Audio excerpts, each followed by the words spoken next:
Hello students, in this session of chapter number 11, that is enhancement of food production, we are going to learn the topic that is use of microbes in the production of enzymes. Now you know that enzymes are the proteins which act as biocatalyst in different processes occurring inside the cell. So enzymes are useful to carry different biological processes which occur in the cell. Then different kinds of microorganisms produce enzymes and excrete enzymes in the surrounding medium. That means microbes produce enzymes and these enzymes are released by the microbes outside their body in the surrounding medium. Then these enzymes of microorganisms are used commercially like amylase, then pectinase, cellulase, lipase and so on. These enzymes are used commercially in the production of different kinds of products. Then some enzymes are used in textile industry to improve the quality of the fabric. Then enzymes are used in paper industry. Now you know that paper is one of the essential product which we need in our everyday life. So for the production of paper, enzymes are useful. Then enzymes are used in fermentation industry.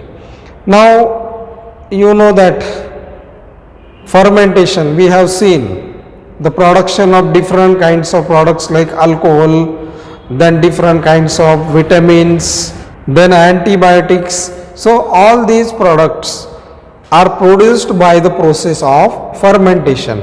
Similarly, different alcoholic products are also produced with the help of these microorganisms by the process of fermentation. Then they are also used in bakery industry for the production of bread. So microbes are very useful to produce different kinds of products, as well as they are used to produce different types of medicines. Then the enzyme lipase is used in detergents. Now you know that detergents are used for washing. So by the use of lipase enzyme in the detergent, it washes away all the dirty material or different kinds of stains as well as oil stains can be removed with the help of detergent, and this is carried with the help of enzyme lipase. Then enzymes are used in cosmetic industry. Different kinds of cosmetics are produced with the help of enzymes. Then enzymes produced by the microorganisms are used to produce animal feed.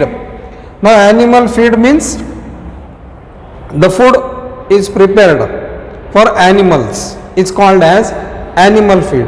So enzymes are used in animal feed. Then they are also used in agricultural industry to produce different kinds of products.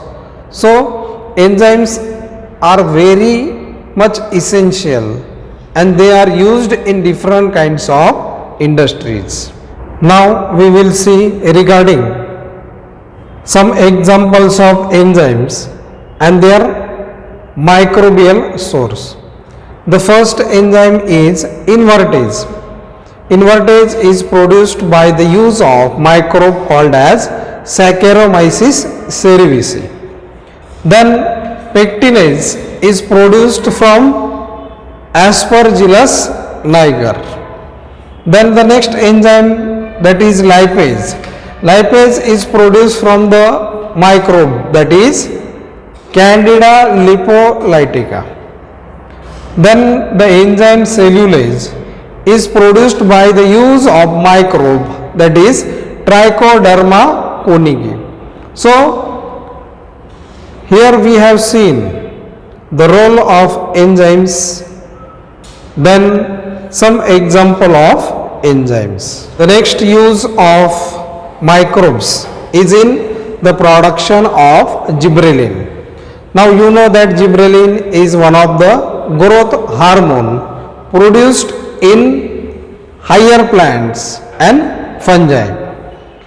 The two Japanese scientists, Yabuta and Sumiki, in the year 1938, while studying on rice seedlings, observed that a substance was produced by the fungus called as Gibberella fujikuri, which was found in the rice seedling.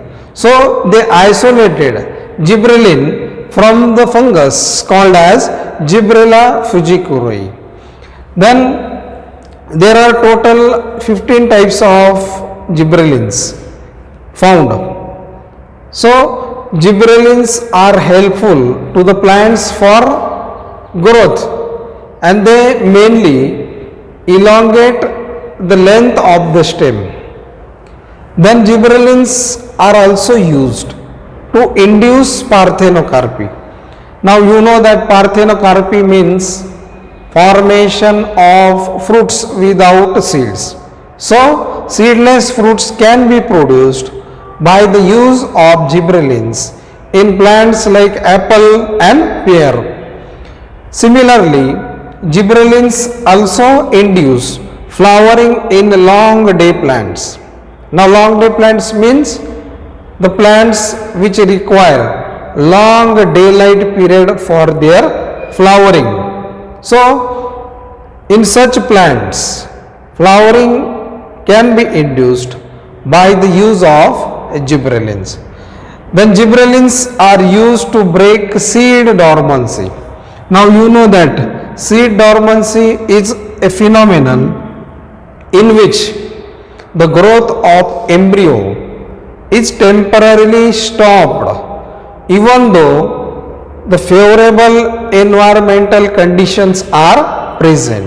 So to break the seed dormancy and to cause the germination of the seed, gibberellins are used. Then gibberellins enlarge the size of fruits, and they are used in plants like grapes. So here we have seen regarding gibberellins. Now the next topic is the role of microbes in sewage treatment. Now sewage means it is the matter which is carried off in the drainage. So it contains different substances like human excreta, then household waste or wastes thrown from the houses. Then it contains different kinds of microbes, then hospital waste, pharmaceutical waste, similarly waste from agricultural industries or different types of industry. So sewage is a mixture of different kinds of substances. So it contains about 99.5% water. So 99.5% water is present in sewage, and remaining, that means 0.1 to 0.5%, it contains inorganic and organic wastes which are released from household waste, then different kinds of pharmaceutical industries, then hospitals, as well as from the garbages or the garbage which is thrown inside these drainages. So sewage is a composition of all these different kinds of substances. Similarly, sewage contains different kinds of harmful microbes like bacteria, viruses, then different kinds of nematodes, algae, and it contains about millions of bacteria per ml. So sewage is a mixture of wastewater, then different kind of waste substances. So such water you have seen that in major cities, such sewage is directly thrown in the rivers. So due to this, the rivers get polluted, and the polluted water is used for drinking purposes as well as it is used for agriculture activities. So such water needs to be purified before using it. So for this purpose, sewage treatment plants should be established in different kinds of major cities. We are going to learn regarding the process of sewage treatment. We have seen the composition of sewage. That means it shows presence of different waste products like domestic waste, then household waste, then waste from industries, hospital waste, as well as it contains different kinds of microorganisms. So in different cities we see that this sewage water is directly pumped or it is directly passed into the rivers, thus causing the pollution of different water resources. So before passing this water to rivers or using it for different purposes, this water is treated with the help of sewage treatment plant. Now here is the diagram of sewage treatment process. Now the first step in sewage treatment process is preliminary treatment. Now preliminary treatment includes two steps, screening and grit setting. Now here we can see that wastewater is first passed into the screening chamber. Now in screening chamber, different nets are present, and this wastewater filters or this wastewater is filtered through these nets, and different kinds of solid as well as suspended particles are removed from it. Then the wastewater is further passed to the grit setting chamber. Now in grit setting chamber, different stones as well as brick fragments called as brick ballasts are present, and solid waste or heavy waste settle down at the bottom of the tank. Then the wastewater is further passed into the another chamber for primary treatment.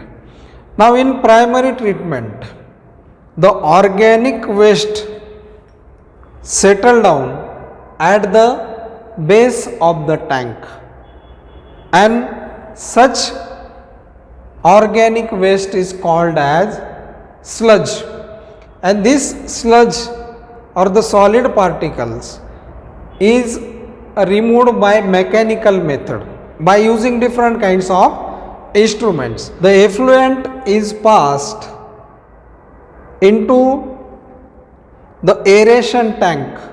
Effluent means it is the wastewater. Wastewater is also called as effluent. That means it is called as secondary treatment. In this aeration tank, different flux of bacteria are developed. Now flux means the bacteria increase in number and they form groups, and these bacteria are held together with the help of slime and fungal hyphae, and as the number of bacteria increase, the oxygen demand increases. It is called as biochemical oxygen demand. So these bacteria consume most of the organic matter, and later on the oxygen demand is reduced. That means BOD is reduced. Then after secondary treatment, the sludge is passed into settling tank, and the wastewater is passed into the tank for tertiary treatment. Now in this treatment, the water or the wastewater is purified by the process of chlorination, and this water is recycled by the process of chlorination, and then it is used for different purposes. Then the activated sludge is passed into the tank called as anaerobic bioreactor or anaerobic digester, in which anaerobic bacteria are present. They do not require oxygen, or they work in absence of oxygen. So they are called as anaerobic organisms, and they contain, or the tank contain, different kinds of bacteria.